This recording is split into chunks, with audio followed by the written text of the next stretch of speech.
Qué bueno que escuchas Religión con Calle. Soy Joan Rodríguez Bebe y en el episodio de hoy vamos a estar explicando por qué el proyecto de libertad religiosa de la Cámara tiene aspectos positivos tanto para el sector religioso como para el sector de la comunidad LGBT.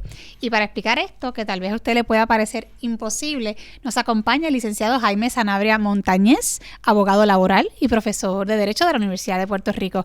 Gracias por estar nuevamente conmigo. Cómo no, Joan. Muchas gracias por la invitación y felicidades por tu programa. Gracias.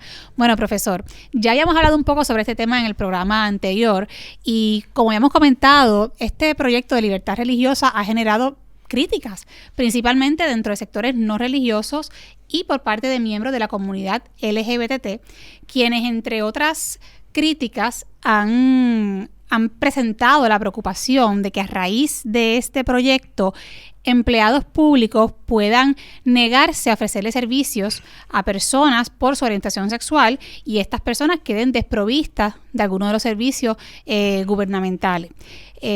Para explicar por qué esta preocupación no debe existir, me gustaría comenzar pidiéndole que explique de forma sencilla qué es lo que dice este proyecto. Bueno, cómo no, Joan. Como sabes, este proyecto de ley básicamente es una versión criolla del proyecto de ley de la ley federal que se conoce como el Religious Freedom Restoration Act, que para propósito de este programa vamos a hacer referencia a él como la REFRA local. Pues esta REFRA local, ¿verdad?, la versión criolla de ese proyecto, trae tres cosas a nuestro ordenamiento jurídico. La primera es que mediante legislación establece que un empleado religioso o no religioso va a poder pedir un permiso especial en aquellas situaciones donde, como parte de los servicios que proveen la agencia al público, se sienta que estaría actuando contrario a sus creencias religiosas, morales o éticas. Eso es lo primero que hace. Le da esa facultad de pedir un permiso especial. Eso es lo que conocemos como un acomodo razonable. Correcto, que en ese sentido, y ahorita lo hablamos, la ley no trae algo nuevo con respecto a esto del acomodo, porque eso es un derecho que ya muchos empleados, ¿verdad?, los empleados tienen en el gobierno y en la empresa privada. O sea que ahora mismo, con esta ley o sin esta ley, ya esos empleados pueden pedir este acomodo. Correcto. Ok. Lo segundo que este proyecto de ley establece es que a todos los ciudadanos de Puerto Rico y que son fuera de Puerto Rico porque necesitan recibir algún servicio de nuestro gobierno, se les va a dar el mismo trato irrespectivo de dónde vengan, qué característica protegida tengan, qué condición social tengan, entre otras cosas. En el contexto de las personas de la comunidad LGBTQ, el proyecto lo que busca, en mi opinión, garantizar es que a esas personas se les dé un servicio por igual al que se le da a otras personas que no son miembros de esa comunidad. O sea que se garantiza que a todo el mundo se le va a ofrecer los servicios públicos. Que a todo el mundo se le trate por igual. Partiendo de la premisa que todo el mundo pues tiene su dignidad humana, su integridad personal y que ante la ley somos iguales. Y la tercera cosa que el proyecto de ley aporta es que por vía de legislación se incorpora, ¿verdad?, en nuestro ordenamiento el escrutinio estricto en casos donde una ley neutral de aplicación general tenga el efecto de impactar una minoría religiosa o un grupo religioso. Te lo digo en arroz y habichuela. En cuanto al escrutinio estricto, que es lo que aporta, lo que la ley está diciendo es que ahora cuando el Estado o el Ejecutivo traten de pasar alguna ley o reglamento que tenga un efecto sobre un grupo religioso. O sea, que puede afectar la libertad religiosa. Que puede afectar la libertad religiosa, el Estado en el tribunal va a tener que demostrar que tiene un interés bien importante, jurídicamente le dicen interés apremiante, un interés bien importante para justificar que esa legislación se pase aún afectando ese derecho a la libertad de culto. Y además, el Estado, según este proyecto de ley, no solo va a tener que demostrar que tiene un interés bien importante, sino que es la única manera de hacerlo, que no existe otra manera de lograr ese propósito. Y eso es lo que se busca establecer mediante ley. Bien, para resumir, Sí. Usted nos está diciendo, mire, con esta legislación lo que se hace es que se reafirma, porque ya se reconoce, pero se reafirma que los empleados públicos pueden pedir un acomodo, o lo que estamos hablando aquí, un permiso especial para hacer algo o dejar de hacer algo en el empleo por razones religiosas o de creencias personales. Y me gustaría dar unos ejemplos para, ¿verdad?, que esto quede aún mejor ilustrado. Y lo damos ahora, pero la palabra más importante de lo que tú estás diciendo, Joan, es que se reafirma. Porque el proyecto en ninguna de las tres cosas que aporta cosas nuevas, sino son simples reafirmaciones de cosas que hoy día que ya existen están. ya. Exacto. Y en cuanto a esa reafirmación, para que quede claro, lo que se dice es, usted, empleado de gobierno, puede pedir un permiso especial para hacer algo o dejar de hacer algo por sus creencias religiosas o creencias personales, como por ejemplo, usted podría pedir que a tal hora del día a usted se le permita hacer unas oraciones que son parte de su ritual religioso.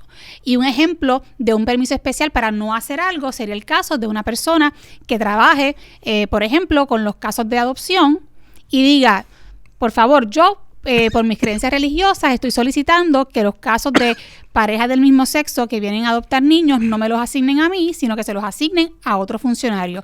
Y el patrono, que en este caso es el gobierno, tendría que concederle ese permiso especial a menos que al concedérselo, alguien se quede desprovisto de ser atendido. Es decir... Eso es algo bien importante que tú especificas y aclaras, que sí, el proyecto le da la autoridad, ¿verdad?, o el poder al empleado para pedirle al patrono público un permiso especial, pero ese permiso especial no es absoluto, tiene sus límites, y en los casos donde el empleado y el permiso que él solicite constituyan una carga muy onerosa o una dificultad excesiva para la agencia, pues la agencia no tiene por qué proveerlo tampoco. O sea que de esa manera, si la agencia decide no proveerlo, él le va a tener que prestar el servicio al público a menos que renuncie. Y hay que explicar que esto actualmente es así, aunque no se apruebe esta ley. Sí, todo empleado público en Puerto Rico tiene la protección contra el discrimen por razón de religión o a la libertad de culto. Y hoy día,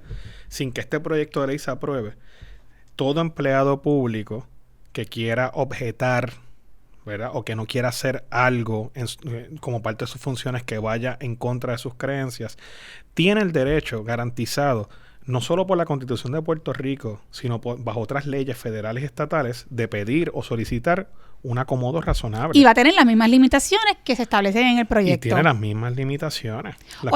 Que en otras palabras, este proyecto, por un lado, busca proteger la libertad religiosa, no protegerla, sino reafirmar la protección de la libertad religiosa, y por otro lado, busca garantizar que todos los ciudadanos, independientemente de sus distintas condiciones o características, van a recibir los servicios públicos. Y en ese sentido, las críticas que yo he escuchado por parte o que he leído por parte de la comunidad LGBTQA+, pues me parecen infundadas, me parecen exageradas, me parecen desacertadas, porque si nos pusiésemos a evaluar estrictamente la letra de ese proyecto de ley, pues el efecto práctico que tiene el mismo es protegerlos a ellos como minorías, porque el gobierno le está garantizando un servicio, pero quizás más importante todavía, Joan, también protege a aquellos miembros de la comunidad LGBTQA que sean parte de una minoría religiosa. O sea, que no solo los protege a ellos como minoría, ¿verdad?, secular, sino también si alguno de ellos perteneciese a un grupo religioso minoritario, claro, el proyecto los beneficia. Sí, porque a veces se piensa que los miembros de la comunidad LGBT ninguno es religioso, y eso no es cierto. Correcto. Y en ese sentido, Joan, pues yo no sé si esta fue la intención de la Cámara de Representantes al hacerlo. Desconozco porque no soy cercano a ella. Pero creo que el proyecto, todo lo que hace o lo que en la práctica logra es precisamente aceptar a los miembros de esta comunidad como parte, ¿verdad?, de los servicios que se le dan a la ciudadanía. Sí, me gustaría que entonces nos explicara con más detalle, porque creo que también hay un poco de asuntos técnicos en cuanto a lo que usted está explicando. ¿Qué es lo que trae nuevo, si algo, este proyecto? Porque ahora mismo me está explicando que beneficia a la comunidad LGBT porque les provee una protección, pero ¿qué es lo que pasa? ¿Que ahora mismo no tienen esa protección? Bueno, acuérdate que este proyecto se está dando primero o principalmente en el contexto, o lo que se está viendo es cómo el gobierno le da servicio a un público, ¿verdad? Hoy día, cualquier empleado o funcionario que brinde servicio a un público está limitado por las leyes a no discriminar contra esos ciudadanos por razón, por ejemplo, de su raza, de su color, de su religión, de su origen nacional o de su sexo. Porque existen leyes federales principalmente que protegen esas categorías. Que protegen esas categorías y que le dicen el gobierno y a todo aquello que se conoce como un public accommodation, que public accommodation puede ser los cines, el choliseo, los restaurantes, pues estas leyes le dicen a ese tipo de entidades y al gobierno que cuando uno de sus empleados le brinde un servicio a un ciudadano, lo tiene que hacer sin discriminar por razón de esas categorías. Y esas mismas leyes que dicen eso no contemplan como una categoría protegida la orientación sexual, la identidad de género, la expresión de género, a las lesbianas, a los homosexuales, a los asexuales, a los hermafroditas, a los intersexos, a los que tienen disforia de género necesariamente, entre otras categorías. O sea que usted está diciendo que esta legislación, al decir que no se le puede negar el servicio a nadie, indirectamente está creando esta categoría, la está protegiendo. El impacto práctico indirecto que tiene es que está diciéndole a todos los ciudadanos, ¿verdad?, que tienen que tratar a todo el mundo por igual, que tienes que atenderlo, no importa tu libertad de culto.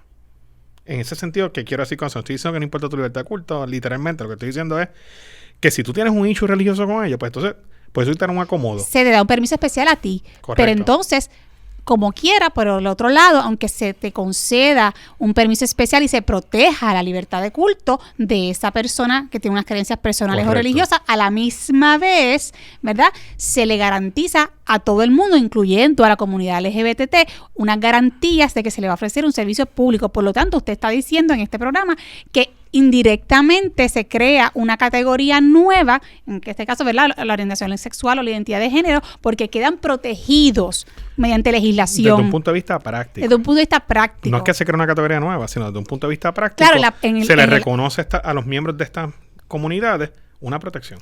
Claro, así que le tengo que preguntar ahora, por otra parte, porque yo creo que quedó claro por qué la comunidad LGBT se beneficia con esta legislación.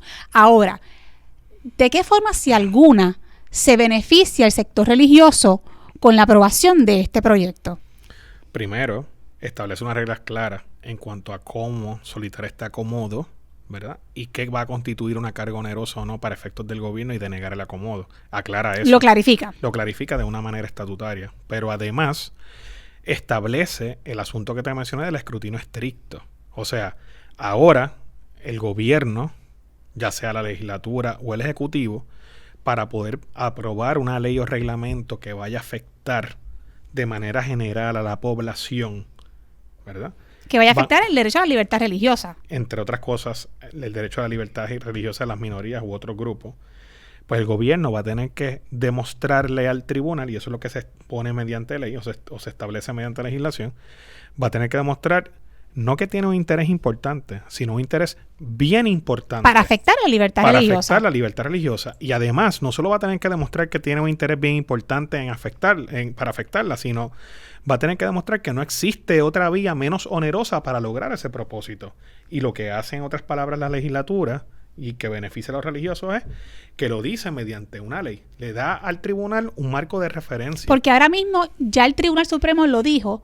Ya el Tribunal Supremo de Puerto Rico lo dijo recientemente en el caso de Obispo Arecibo, que en los casos donde se está atentando contra la libertad de culto, va a aplicar el escrutinio estricto que se está reconociendo ahora mediante la ley. Exacto, que aunque el tribunal ya lo ha dicho y aplica actualmente el escrutinio estricto, aún así es positivo, según usted indica, que esté reconocido mediante legislación porque provee una certeza jurídica. Provee mayor certeza jurídica, evita, ¿verdad?, el cambio de pensamiento judicial y, ¿verdad?, prolonga y recoge el sentir de los miembros de la población en ese sentido. Y yo le pregunto, profesor, si este proyecto beneficia tan claramente a la comunidad LGBT, ¿a qué usted cree que se debe la crítica a este proyecto?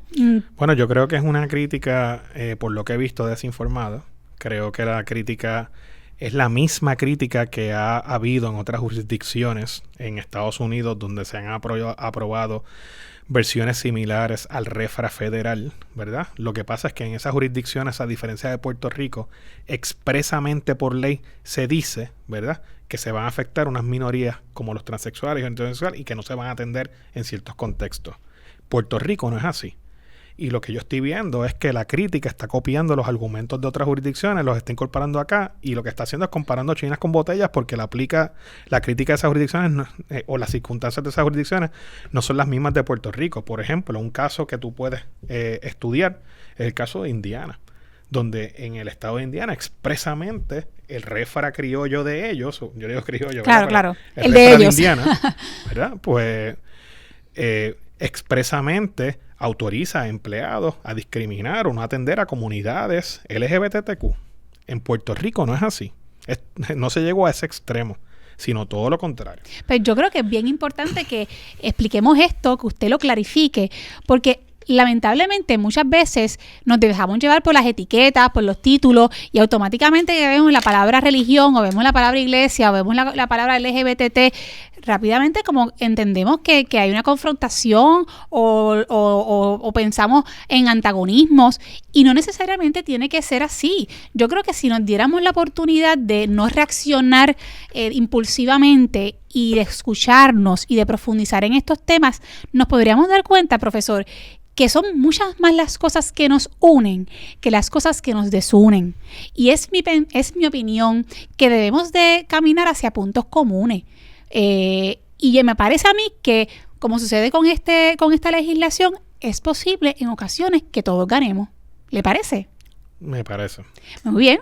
Bueno, pues yo le agradezco su tiempo, el haber explicado esto, porque yo creo que va a servir de mucho para la sociedad puertorriqueña el que estar bien informados para poder opinar responsablemente. Yo creo que este podcast lo van a escuchar el Día de las Madres, así que tengo que felicitar a todas las madres que me escuchan, y me incluyo a mí misma. Me felicito a todas las madres por ser unas super mamás. Muchas felicidades a ti. Gracias a todas por las madres escucharnos. puertorriqueñas. Gracias, profesor, y hasta el próximo episodio. Claro.